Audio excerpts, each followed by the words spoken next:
৪৭তম BCS এর preliminary পরীক্ষা শুরু হয়েছে। এতে অংশ নিয়েছেন ৩.৫ লাখের বেশি চাকরি প্রার্থী।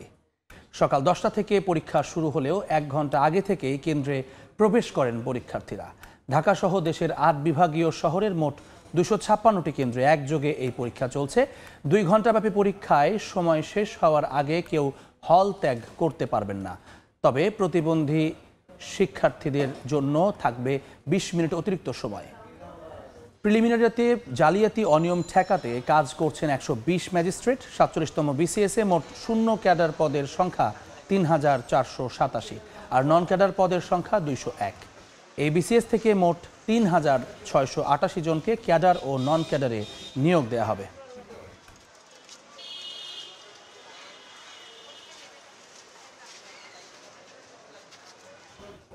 এই মুহূর্তে ধানমন্ডিতে ইউনিভার্সিটি উইমেন্স ফেডারেশন কলেজ কেন্দ্রে আছেন সহকর্মী আতাউর কাউসার। সরাসরি যাচ্ছি তার কাছে। কাউসার, ঠিক মিনিট খানেক আগেই পরীক্ষা শুরু হয়েছে ৪৭তম বিসিএস যে প্রিলিমিনারি পরীক্ষা। ঘণ্টাধ্বনির মাধ্যমে আমরা বাইরে থেকে বুঝতে পেরেছি যে পরীক্ষা শুরু হয়েছে এবং এই পরীক্ষা চলবে ২ ঘন্টা। মোট ২০০ মার্কের পরীক্ষা। নিয়ম অনুযায়ী ৯:৩০টার মধ্যেই সকল পরীক্ষার্থীকে হলে প্রবেশের যে কড়াকড়ি, তাও আমরা দেখেছি অত্যন্ত কঠোরভাবেই মেনে চলতে এই কেন্দ্রে।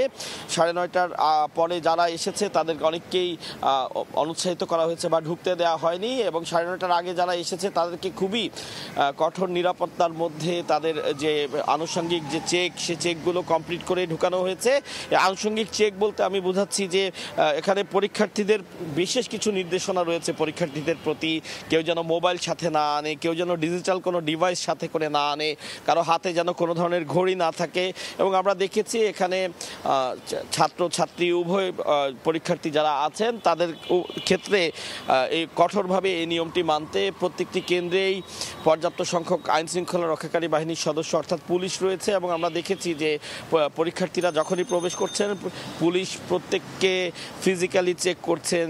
কেউ যদি হিজাব পরে আসেন সেক্ষেত্রে তার হিজাবটি সরিয়ে মহিলা পুলিশ তাদের কানে কোনো ডিভাইস আছে কিনা সেটি চেক করে ঢুকাচ্ছেন। অর্থাৎ পরিপূর্ণভাবে যে নিরাপত্তা বলয় পরীক্ষার্থীদের জন্য এবং বিসিএস পরীক্ষা যাতে কেউ অসৎ উপায় অবলম্বন করতে না পারে সেজন্য যে ধরনের নিরাপত্তা নেওয়া উচিত সেই প্রত্যেকটি নিরাপত্তা নিয়েই এই পরীক্ষা অনুষ্ঠিত হচ্ছে। এবং আমরাও দেখেছি যে পরীক্ষার্থীরা প্রবেশ করছে তাদেরকে সব ধরনের এ ধরনের চেক কমপ্লিট করেই ভেতরে যেতে দেয়া হচ্ছে।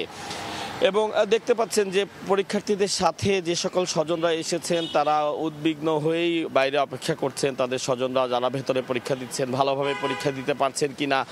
স্বাভাবিকভাবেই একটি চিন্তা থাকে অভিভাবকদের মনে। এখানে অনেকেই এসেছেন তার মেয়েকে নিয়ে, অনেকে এসেছেন তার স্ত্রীকে, বা অনেকেই এসেছেন তার কোনো স্বজনের সাথে যারা পরীক্ষার্থী আজকের। তো এখন পর্যন্ত সুন্দরভাবেই পরীক্ষা চলছে এবং আমরা এই কেন্দ্রে কথা বলেছি। এই কেন্দ্রে মোট ১,০৯৭ জন পরীক্ষার্থী পরীক্ষা দিচ্ছেন এবং কেন্দ্রে যারা দায়িত্বে রয়েছেন তারা বলছেন যে সুষ্ঠুভাবেই সুন্দরভাবে সব কাজ তারা সম্পন্ন করেছেন এবং সে অনুপাতে বা সে অনুযায়ী এখন থেকে ২ থেকে ৩ মিনিট আগে পরীক্ষাও তারা শুরু করিয়েছেন, যা চলবে ২ ঘন্টা। এই ছিল Dhanmondi Bangladesh women's federation college, university women's federation college কেন্দ্র থেকে বিসিএস ৪৭তম প্রিলিমিনারি পরীক্ষার সর্বশেষ তথ্য আমার কাছে। বিসিএস প্রিলিমিনারির খবর জানাচ্ছিলেন সহকর্মী আতাউর কাউসার।